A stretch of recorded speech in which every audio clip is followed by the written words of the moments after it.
Недостигот од кадар е најголем проблем за бизнисот. Во време на глобализација и дигитализација, домашните компании мака мачат како да обезбедат квалификувани работници. Зошто младите си одат од земјава и како да се спречи одливот на мозоци, разговараме со Зоран Кочовски, собственик на агенција за посредување при вработување во странство. Господине Кочовски, оваа година колку млади високо квалификувани ја напуштиле земјава? Пред се благодарам за поканата да бидам гостин на вашата емисија. Прашањето е апсолутно добредојдено, бидејќи сепак преку ширење на една вистина во државата можеме да предонесеме тој тренд полека да замре. Пред се мислам дека заминувањето се должи на политичката нестабилност или политичкото влијание во многу сектори, каде што квалитетот не може да дојде до израз заради притисоците од страна на одредени политички структури да бидат вработени нивни кадри. Вработувајќи неквалитетен или непрофесионален кадар на раководни позиции го уништува основниот мотив на секој млад да гледа career progression. Тоа е еден од носечките, да кажам, проблеми кои го имаме во нашето општество и доколку не се освестиме во скоро време ќе го изгубиме и она што го имаме во моментот. Вториот момент во секој случај се подобрите плати. Самите знаете дека надвор од македонските граници, дури да кажеме во една Албанија, па и во Косово, да не ги менувам сите држави, платите се во просек повисоки, не би рекол многу повисоки, но во споредба со она што го нудат западните држави, каде што платите се навистина поголеми, каде што има можност за напредување во кариера, ние не можеме да конкурираме. Јас сум бил вклучен во повеќе процеси на регрутација на middle management и менеджмент позиции, каде што она што го нудат македонските компании не е ни приближно блиску послов на менеджерските договори кои можеме да ги добиеме на компании кои се во Словачка, во Чешка, во Унгарија. Во последно време морам да кажам дека предњачат исто и државите од поранешниот Советски сојуз кои се осамостојуваат. Може ли паралела да направите? Значи, какви услови нудат тие? Какви услови нудат нашите домашни македонски компании? Сите странски компании кога вработуваат даваат конкретни договори во суми и во привилегии. Кај нас во изминатиот период ретко која компанија знаеше да ви даде договор во сума. Значи, ако зборуваме за извршни позиции кои се на повисоко менаџерско ниво, сумите се движеа од 80 до 150.000 евра годишна плата и плюс дополнителни бенефити, додека македонските компании даваја максимум 30 до 35.000. Што нагледано можеби за македонски стандард е окей, некоја плата од 2.500 до 3.500 евра на месечно ниво плюс социјалните бенефити се во ред, но имајте во предвид дека во одредени сектори има и дополнителни бонуси кои компаниите или корпорациите ги сплаќаат на годишно ниво. Тука македонскиот пазар е слабо конкурентен или неконкурентен. Вториот момент е оперативноста. Ако зборуваме дека Македонија не се избори да има статус на држава во која ке се слејат одредени корпоративни бизниси и ке управуваат во регионот, ние ги одлеваме нашите кадри во корпоративните центри кои се лоцирани во Белград, во еден Букурешт, во Будимпешта, каде што добар дел од македонските професионалци или топ менеджери го најдеа своето прибежиште кога во Македонија нема клима. Минатата година Државниот завод за ревизија објави дека изминативе 10 години 25.000 високо квалификувани млади се иселиле во државата. Тоа годишно доаѓа 2500 високо квалификувани. Дека заминало што ја чини државата 100 милиони евра годишно, значи државата вложувала во нивното образование. Вашите бројки што покажуваат? Реална бројка не можеме да изведеме, можеме само да нагодуваме, имајќи во предвид дека оние кои биле на пазарот на трудот во Македонија веќе ги нема. Таа бројка треба да се спореди помеѓу она што го објави Државниот завод за статистика и се разбира Државното биро за вработување, каде што бројките драстично се намалуваат. Моите стручни гледања на проблемот на одливот на работна сила е во три сегменти. Првиот сегмент е заминувањето на младата популација која е во студентски години, кои се запишуваат на факултети, заминуваат во странство и стекнуваат знаење. Тие по игра на случајноста се уште се водат како млади во Македонија и нив не можеме да ги третираме дека заминале од Македонија затоа што веќе се образувале во Македонија. Вториот момент се лицата кои добиле работни понуди врз основа на одредена стручност во Македонија, како што имавме одлив, да кажеме, на лица од медицинскиот сектор, односно пред се лекари и медицински сестри и да бидам искрен, многу стручни занимања кои се од хемиската и прехранбената индустрија. Многу стручњаци заминаа надвор од Македонија да работат во големи корпорации. И третиот момент е одливот кој се случува во последните 4-5 години, каде што младите се веќе на берзата на трудот преку само пласирање. Јас бев изненаден од сознанието.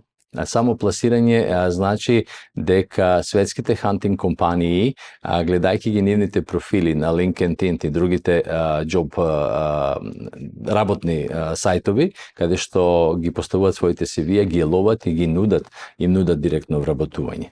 Што значи ние сме веќе како држава лоцирани дека можеби имаме одреден потенцијал и дел од младите добиваат директни работни понуди. Јас конкретно имав, да кажем, во првите 6 месеци од годинава повеќе од 10 прашања од лица кои добиле такви понуди, дали да ги прифатат и дали е тоа реално. Најчесто беа интернационални компании кои имаат потреба од вработување на кадри за своите представништва во регионов и компании од западноевропските држави. Советот беше едноставен, значи пробајте, референтната листа во вашето CV би била многу збогатена ако работите за интернационална компанија. Јас сум поборник на така наречениот career progression и мислам дека самото вработување никогаш не треба да биде нешто кое е еднаш и за цел живот, бидејќи таму немате прогресија. Она што го кажав на почетокот и го изјави со полна одговорност дека Македонија тука падна најмногу во регионот. На вистина се ограничени можностите за напредување, дури и во приватните компании. Зошто е тоа така? Што се случи? Влијание. Само влијанието кое постои во секој сегмент од работењето. Ценам дека и државата ја испушти приликата да ги задржи дел од професионалците или лицата младите кои имаат потенцијал да бидат да кажам вредност на државата и да бидат вклучени во државните институции, да дадат свој придонес, само заради тоа што политиката е таа која нас не ограничува да бидеме работно ангажирани во државните институции, да дадеме придонес во развојот и економскиот пораст на Македонија. Така. Каков профил на работници ви бараат странските компании од Македонија? Повторно би кажал дека постојат различни нивоа. Најмногу и натаму се бара сезонската работа, која е поврзана со работење во туристичкиот сектор и занаетите. Тоа е најмногу каде што се бара. Вториот сегмент во секој случај се медицинските кадри на различно ниво. Се бараат лекари, специјалисти, се бараат доктори кои имаат перспектива да станат врвни стручњаци, се бара помошен медицински персонал, односно медицински персонал. И тие профили ги бараат скоро сите држави. Почнувајќи од една Словенија, па потоа продолжувајќи кон Германија, Англија во последно време доста бара, да кажам, сите европски држави мачат со медицински персонал. Јас лично не го поддржувам тој процес на одлив на тој дел од професионалците од Македонија, затоа што едноставно ќе се одрази на нас лично кои сте одлучили да живееме во Македонија. Заменуваат заради подобри услови и повисоки плати. Заминуваат пред се заради систематизацијата на системот во кој ќе работат. Повторно ќе кажам, не секогаш е платата предуслов за некој, секогаш кога зборуваме со лица кои се фамилиарни, кои имаат деца, гледаат перспективата на своите деца. Можеби не толку платата, колку што се бенефитите кои ги добиваат послов на школувањето на своите деца и се разбира посигурното обкружување во кој тие би растели и би живееле. Тоа е еден момент каде што младите брачни парови, да не кажам и од моје обкружување, викаат, па добро, ако имаме деца утре, подобро да растат во една западна европска држава или држава во која е изграден систем, него ли тука во Македонија, кај што на дневна база се соочуваме со сите аномалии на неорганизираност. Може ли да ни направите една паралела, колка ви се примањата што ги нудат за стручниот кадар европските земји, колку примаат кај нас и за високо образованите кадри? Веќе напоменав некои суми, ако кај нас сметаме дека добра плата е од 2,5 до 3.500 евра на месечно ниво, веќе за западниот свет зборуваме за плати кои се помеѓу 5 до 8.000, а додека за топ менеджерите зборуваме за плати кои се од 10 до 15.000, евра на месечно ниво. Тоа се бенефити кои се 2 пати или 3 пати повисоки од оние кои се добиваат во Македонија. Ценам дека нивото и обемот на бизнисот кој го имаме во Македонија нема да дозволи да имаме такви високи плати во никој сегмент. Сем ако некој може би остварува некакви дополнителни приходи преку приватно или дополнително ангажирање, не мислам дека ќе имаме голема прогресија во така наречениот middle management и management во периодот кој доаѓа, сем ако не се случуваат некои посебни договори кои се деловна тања до кои ние не можеме да дојдеме. Иначе од друга да ве прашам, меѓутоа странските компании кои работат во Македонија секогаш за менаџерски позиции се носат луѓе од нивната земја. Зошто е тоа така? Не веруваат во квалитетот на македонските менаџери? Малку е незгодно прашањето да го дефинираме, затоа што и вие ако имате обрт на средства кои се брои со милиони, сигурно ќе сакате да поставите ваш човек. Имајќи во предвид дека Македонија не изгради систем каде што не имаме размена на стручни лица 2 години да си на една позиција во една компанија, па потоа да има кружно ротирање низ самата корпорација, да ги вратиме назад тие менеджери. Ние немаме во моментов да ми побарате како да направам хантинг, односно лоцирање на топ менеджери. Не мислам дека повеќе од 10 можам да ги набројам во државата кои се во секој сегмент или во секоја индустрија. Максимум 10. Сега каков е нивниот рейтинг во споредба со рейтингот на некои меѓународни корпорации, тоа е веќе знак прашалник. Кој е најпосакуван работодавач во Македонија? Кој сектор? И натаму е банкарскиот сектор најпосакуван заради стабилноста и заради некоја, кажам, предидливост дека и натаму ќе растат платите во банкарскиот сектор или се очекува доаѓање можеби на странски банки каде што секој ќе може да се пласира дополнително. Она што го гледам во последно време, младите веќе бараат и други алтернативни вработувања, не само во секторот финанси, секторот IT, односно... Да, затоа што изминатиот период, се извинувам, голем дел што работеа банкари со завршени курсеви IT, го напуштаа банкарскиот или осигурителен сектор и почнаа да работат како програмери. Тоа ќе остане така тренд? Мислам дека не. Со доаѓањето или со примената на AI технологиите, IT секторот веќе губи на квалитет.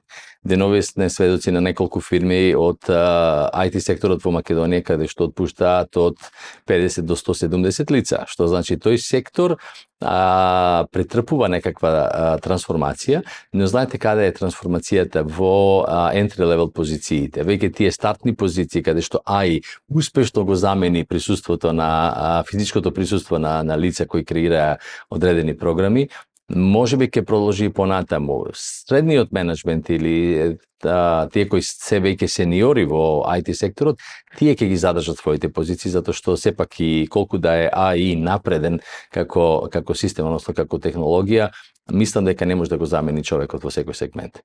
На прашањето кои други сектори се атрактивни или би биле атрактивни, верувајте ми, би сакал да испорачам една, нека биде препорака. Храната. Секторот прехрана ќе доживее бум во годините кои доаѓаат. За жал, растењето во тој сектор е малку потешко, но оние кои ќе се изборат да дојдат до раководни позиции ќе бидат барани и ценети затоа што производството на храната е еднината за која сите ние треба да бидеме свесни. Мислите производство на органска, на здрава храна или генерално на... Генерално, на секој тип на храна кој ќе се произведува, дали ќе биде тоа во млекопроизводството, дали ќе биде во прехранбената индустрија, дали ќе биде во кондиторската индустрија, доаѓаат многу подобри времења за прехранбениот сектор и да не кажем ајде и во малото фармерство. Тој тренд го гледам дури во развиените држави. Верувајте ми дека во моментов и во западноевропските држави да бидеш фармер, да произведуваш, да едноставно продаваш прехрана е ценето на нивото на, не знам, нека биде IT, нека биде банкарство. Сака да ве прашам од овие што ја напуштиле државата, посебно високо квалификуваните, дали и под кои услови би се вратиле или се вратиле во Македонија? Хипотетички би се вратиле, но реално во скоро време не. Ке го кажам искуството кое го имав во почетоците на мојата кариера во овој сектор на HR, кога еден родител молеше да неговото дете замине на пракса во тој период во Америка, со желба да излезе, да научи нешто и ако треба да направи кариера, да ја направи кариерата таму. После неколку години истиот тој родител, се извинувам што го кажувам како приказна, истиот тој родител дојде со барање да го вратиме неговото дете назад во Македонија, со изјава следна: тие му дадоа веќе кредит, купи стан, сега знам дека никогаш нема да се врати во Македонија. Ако вас државата во која сте пошле ви дала одредени бенефити кои се привилегија на живењето, вие веќе сте стекнале имот, сте стекнале статус, кои се условите да се вратите во Македонија и зашто би се вратиле? И што треба државата да направи? Треба ли некакви стратегии за да сепак имаме недостиг на кадар? Прво, за да се спречи одливот на високо квалификуван кадар, а второ, некако ако може да ги придобие, повторно да се вратат во земјава. Знаете како, ценам дека нешто од патриотски побуди може да се направи, но од економски не. Имајте во преди дека неколку влади во минатото имаја кампањи за школување на млади на 100 најдобри универзитети во светот и тоа беше популистичка мерка. Дали имавме ние стратегија како да ги задржиме нив? Не. Дали инвестиравме како држава пари? Да. Така да државата прво треба да определи национална стратегија. Кога ќе определиме национална стратегија и кога ќе дадеме поддршка во системот дека лицата кои би се вратиле би имале гарантирано одредени бенефити заради квалитетот или нивото кое го поседуваат на квалификации, мислам дека би се вратиле. Но ако ги донесеме и им кажеме дојдете во Македонија, супер е се, не верувам дека некој ќе се врати само заради тоа што и не е така. И моето последно прашање до вас, господине Кочовски, е каде го гледате пазарот на труд во следните 5 до 10 години? Кој сектор ќе напредува и што ќе се случува генерално со високо квалификуваните во земја? Прво би дефинирал неколку работи кои би сакал да јавноста да ги добие како информација од прва рака и да не кажам од лице кое го посветило животот на оваа проблематика. Ние ќе имаме и натаму проблем со квалитетот на кадрите во Македонија, затоа што малиот пазар на трудот нас не прави да имаме една доза на надреденост. Дали ќе успееме да се професионализираме повеќе од тоа што сме денес, зависи како системот ќе биде поставен да функционира. Значи, ако јас борејќи се за одреден статус во општеството, неа можност да прогресирам или да се истакнам, сигурно дека една форма на депримираност нема да го дадам мојот максимум. Вториот момент кој сакам да го потенцирам, платите, сакале ние или не, ќе растат. Да не бидам грешно сватен, сакале или не. Значи, работодавецот е условен да дава повисока плата затоа што нема избор на работна сила во Македонија. Сите се соочуваме со потребата да имаме поквалификувана работна сила која ќе биде посветена, која ќе даде придонес. Од таа страна кажувам, намалувањето на капацитетот на слободната работна сила во Македонија ќе не постави во позиција да ние мораме да ги зголемиме платите. Јас кога пред неколку години кажував дека минималната плата во Македонија треба да биде 850 евра, дел од политичарите буквално се смеја на тоа, никогаш тоа нема да биде толку брзо, 850 евра. Верувајте ми, ако минималната плата во наредните 2 години не дојде на 850 евра, а просечната плата 1200 до 1500 евра, ние ќе останеме без работна сила во Македонија, без, да кажам, визија за иднината. Зборувам од страна на работодавец. Истиот проблем го имаат сите компании во Македонија. И третото, последно, кое би сакал да го надоврзам на претходно кажаното, јас молам да државните институции кои по позиција или по да кажам, по статус во државата, час поскоро да седнат со нас кои ја разбираме проблематиката, да направиме национална стратегија за интеграција на странска работна сила. Имајте во преди дека оваа држава ќе крахира ако ние немаме соодветна стратегија за интеграција на странска работна сила во Македонија. Економскиот развој ќе биде запрен и ние ќе стагнираме или ќе пропаѓаме. Ниедна западна економија не го постигнала максимумот во својот раст без да интегрирала странска работна сила. Грешката е што кај нас тој сектор во моментов се сведува на многу непрофесионален период и на инцидентност. Односно, не постои закон. И кога со некого разговарате на оваа тема, вика увоз на работна сила. Ве молам, терминот увоз е за стоки, не за луѓе. Ако ние не ги интегрираме во Македонија и тие луѓе почнат да живеат со нас, ние нема да имаме утре ни доктори, нема да имаме ни банкари, нема да имаме ни технички лица, нема да имаме занаетчии, нема да имаме ништо. И со губењето на квалитетот на животот или на стандардот во Македонија, ние ќе предизвикаме нов екзодус од оваа држава.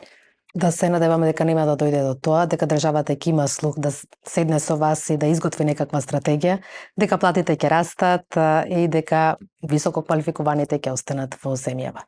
Господине Кочовски, ви благодарам на ова интервју. Благодарам.